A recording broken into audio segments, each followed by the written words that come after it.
CM మంత్రులు ఎమ్మెల్యేల బృందం ప్రస్తుతం మేడిగడ్డకు బయలుదేరింది. ప్రత్యేక బస్సుల్లో రోడ్డు మార్గాన ప్రస్తుతం బయలుదేరి వెళ్తూ ఉన్నారు. ప్రస్తుతం మేడిగడ్డ దగ్గర ఉన్న సిచ్యువేషన్కి సంబంధించి లేటెస్ట్ అప్డేట్స్ అందించేందుకు మా ప్రతినిధి భాస్కర్ లైవ్లో సిద్ధంగా ఉన్నారు. భాస్కర్, సీఎం మంత్రులు అలాగే ఎమ్మెల్యేల బృందం మేడిగడ్డకు బయలుదేరింది ప్రస్తుతం.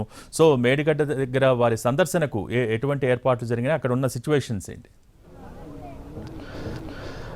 భోగి కొద్దిసేపటి క్రితం అసెంబ్లీ నుంచి సీఎం రేవంత్ నేతృత్వంలో మంత్రులు వివిధ పార్టీల ఎమ్మెల్యేలు పూర్తిగా కూడా ఇక్కడికి మేడిగడ్డ సందర్శన కోసం బయలుదేరారు. కాంగ్రెస్ పార్టీ అధికారంలోకి వచ్చిన 60 రోజులుగా ఆరోపిస్తున్న విధం ఏదైతే ఉందో, ఎన్నికలకు ముందు వాళ్ళు చెప్తున్నారు కాళేశ్వరం ప్రాజెక్టులో అక్రమాలు జరిగాయి, నాణ్యత లోపాలు ఉన్నాయని చెప్పేసి ఏదైతే చెప్పారో దానికి అనుగుణంగానే ప్రాజెక్టులో నాణ్యత లోపాలు బయటపడ్డాయి. వాటన్నిటినీ శాసనసభ్యులకు మంత్రులకు అధికారులు చూపించేందుకే ఇక్కడికి ఒక పర్యటనను ఏర్పాటు చేశారు. సీఎం రేవంత్ నాయకత్వంలో ఈ పర్యటన సాగుతూ ఉన్నది. దీనికి సంబంధించి 3 గంటలకు ఈ మేడిగడ్డకు మంత్రులు ఎమ్మెల్యేలతో కూడిన బృందం ఇక్కడికి చేరుకుంటుంది. ఇక్కడికి వచ్చిన తర్వాత వీళ్ళందరినీ ఎక్కడైతే ఏ పియర్స్ దగ్గర అయితే బ్యారేజ్ కుంగిందో ఆ కుంగిన ప్రాంతానికి ఎమ్మెల్యేలని మంత్రుల్ని తీసుకెళ్ళి ఆ ప్రాంతాన్ని వాళ్ళకు ప్రత్యక్షంగా చూపిస్తారు. చూపించిన తర్వాత ఇక్కడికి తీసుకొచ్చి వాళ్ళకు ఇరిగేషన్ శాఖ అధికారులతో అరగంట పాటు పవర్ పాయింట్ ప్రెజెంటేషన్ ఉంటుంది.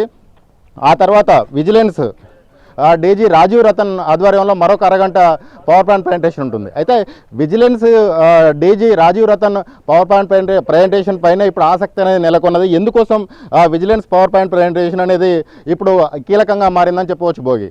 ఎందుకనంటే గత నెల రోజుల క్రితం మనం చూసినట్టయితే దాదాపు 12 చోట్ల ఏకకాలంలో 3 రోజుల పాటు దాడులు జరిగాయి ఇరిగేషన్కు సంబంధించి.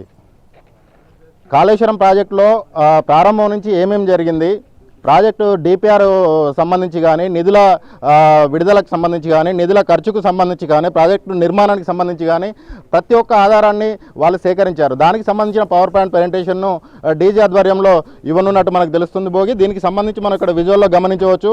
పవర్ పాయింట్ ప్రెజెంటేషన్ కానీ, సీఎం రేవంత్ ప్రెస్ మీట్కి కానీ, ఎమ్మెల్యేలు మంత్రులు వాళ్ళు ఇక్కడికి వచ్చిన తర్వాత ఉండడం కోసం కానీ ఒక ప్రత్యేకమైన ఏర్పాట్లు అయితే చేశారు, మనం విజువల్లో గమనించవచ్చు. ఇందుకు గాను పోలీసులు ఇప్పటికే అన్ని ఏర్పాట్లను పూర్తి చేశారు. దీనికి సంబంధించి మనం ఇక్కడ విజువల్లో గమనిస్తున్నాం. అక్కడ పవర్ పాయింట్ ప్రెజెంటేషన్ చేస్తారు, ఇటువైపు ఉన్న దగ్గర సీఎం రేవంత్ ప్రెస్తో మాట్లాడే అవకాశాలు ఉన్నాయని చెప్పేసి చెప్తా ఉన్నారు భోగి. అంతేకాకుండా ఇక్కడ దీనికి సంబంధించి భద్రతకు సంబంధించి పూర్తిగా ఒక పోలీస్ వలయంలో ఉందని చెప్పవచ్చు. మంత్రులు ఎమ్మెల్యేలు పెద్ద ఎత్తున తరలి వస్తుండడంతో వారికి ఎటువంటి అసౌకర్యం కలగకుండా అన్ని ఏర్పాట్లు అయితే పూర్తి చేశారు భోగి. రైట్ భాస్కర్, ఆ ప్రాంతంలో ప్రస్తుతం పవర్ పాయింట్ ప్రజెంటేషన్ కూడా ఏర్పాటు చేశారు. సో ముఖ్యంగా మీరు అన్నట్టుగా కూడా విజిలెన్స్కి సంబంధించి వాళ్ళు కూడా పవర్ పాయింట్ ప్రజెంటేషన్ అంటే ముఖ్యంగా ఎటువంటి అంశాలను ఈ పీపీపీలో ప్రజెంట్ చేయబోతూ ఉన్నారు? భోగి ఇక్కడ మనం పరిశీలించినట్టయితే విజిలెన్స్ ఎన్ఫోర్స్మెంట్ దాడుల్లో 12 ఇది ఇరిగేషన్ కార్యాలయాలు ఏవైతే ఉన్నాయో కాళేశ్వరం ప్రాజెక్టు వర్కులు ఎక్కడ జరిగాయో ప్యాకేజ్ 1 నుంచి మొదలెట్టుకొని ప్యాకేజ్ 12 వరకు ఎక్కడెక్కడ కాళేశ్వరం వర్కులు జరిగాయో ఆ వర్కులకు సంబంధించి ఎన్ని నిధులను వెచ్చించారు, ఆయా ప్యాకేజీల యొక్క డిపిఆర్ ఏంటి, డీటెయిల్డ్ ప్రాజెక్ట్ రిపోర్ట్ ఏంటి, వాటికి సంబంధించిన అన్నింటినీ కూడా వాళ్ళు క్షుణ్ణంగా పరిశీలించారు. నిన్న శాసనసభలో చర్చ జరిగినప్పుడు కూడా ముఖ్యమంత్రి రేవంత్ నోట కానీ ప్రభుత్వం వైపు నుంచి కానీ ఈ ప్రస్తావన రాలేదు.